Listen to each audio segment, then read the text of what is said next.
Sir एक आपसे सवाल पूछना था कि जय हिंद जैसे हमारा नेशनल सैल्यूटेशन बन गया है नेताजी की वजह से, ये जब आईएनए के लोग पकड़ करके जब भारत में लाए गए 1945 के बाद की आखिर से और 46 की शुरुआत में, उसके बाद से ये बहुत बड़ा मतलब एक इस पे पूरे देश में पूरा माहौल इनकी फेवर में बना और धीरे धीरे सरकार को ये मतलब ब्रिटिश सरकार मतलब वो उसके खिलाफ में थी और लोग भी खिलाफ में थे, लेकिन इवेंचुअली भारत सरकार जब इंडिपेंडेंट इंडिया बना तो हमारे फेवर में आ गया और ये हमारा नेशनल स्लोगन बन गया। उस पर्टिकुलर दौर में 45 और 46 के बीच में क्या कुछ ऐसे भी लोग थे जो जय हिंद के नारे से खुश नहीं थे? मैं बात कर रहा हूँ उन लोगों की जो हमारे ही देश के लोग थे। अनुज, ये बड़ा एक इंटरेस्टिंग सवाल है।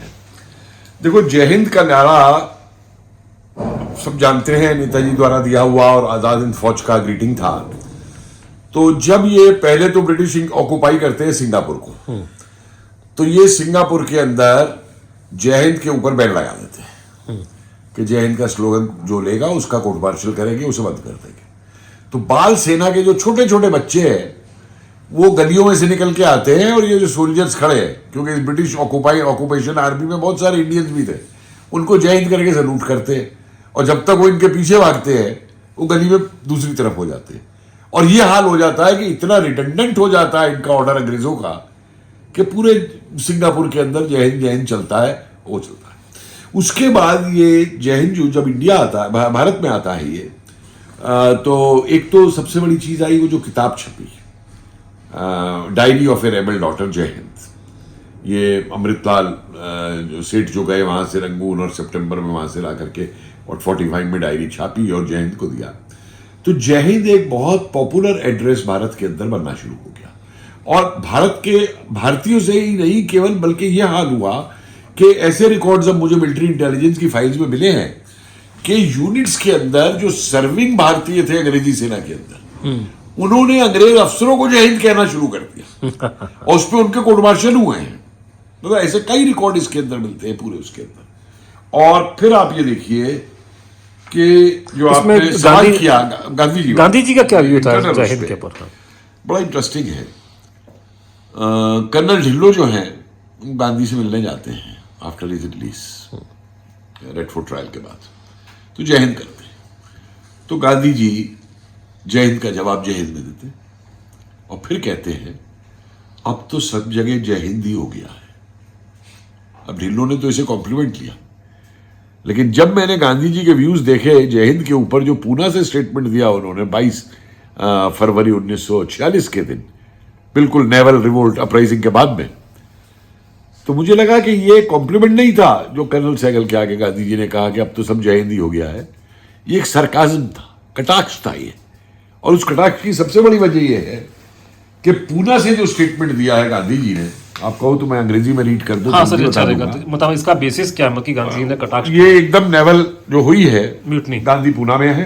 हाँ, नेवल अपराइजिंग बोलता हूँ, म्यूटनी तो अंग्रेजों का शब्द हो गया सर। हाँ, तो गांधी कहते हैं ये आप कब की घटना बता रहे हैं? ये 22 फरवरी 1946 के दिन पूना से गांधी स्टेटमेंट देते हैं और अखबारों में पब्लिश हुआ है उस समय। अच्छा, उसमें वो लिखते हैं, बॉम्बे क्रॉनिकल में पब्लिश है ये।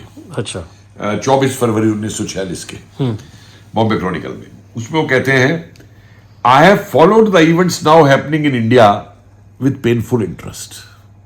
What are these events? ये इवेंट्स है naval uprising, the mutiny in the navy and what is following is not in any sense of the term non-violent struggle.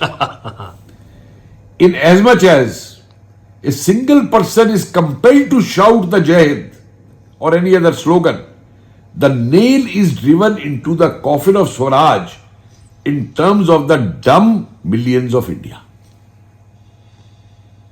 Hindi में बताया तो आप समझ सकते हैं इसकी पॉइंट। गांधी कह रहे हैं कि भारत के अंदर जो भी घटनाएं घट रही हैं, इनको मैं एक बड़े दर्द वाले इंटरेस्ट के साथ देख रहा हूं। जो नेवल अपराइजिंग, जिसकी वजह से मजा आता है। और म्यूटनी शब्द इस्तेमाल करते हैं, अंग्रेजों वाला शब्द इस्तेमाल कर रहे हैं कि द म्यूटनी जो नेवल हुई है उसे किसी भी तरीके से अहिंसात्मक एक्शन नहीं कहा जा सकता। और फिर जो आगे सबसे डेरोगेटरी बात गांधी कहते हैं कि अगर एक व्यक्ति को भी आप इस बात के लिए बाध्य करते हैं कि वो जो है उसका नारा लगाए जय हिंद का। ये स्वराज की मांग में उसके ताबूत पे एक कील लगाने के समान है। ये तो काफी इंसल्टिंग है। समझ रहे हैं आप? तो लिखा है। गांधी जी खुद के Or शब्द any other slogan, the nail is driven into the coffin of Swaraj in terms of the dumb millions of India. और ये पूरे पेपरों में छपा सब जगह। हाँ जी, और dumb millions of India। क्या मतलब वो हिंदी में? कि जो करोड़ों भारतीय हैं वो डम हैं, वो समझते नहीं है, वो बेवकूफ है, वो जय हिंद का नारा ऐसे ही लगा रहे। अफसोस होता है ऐसी चीज को देख करके।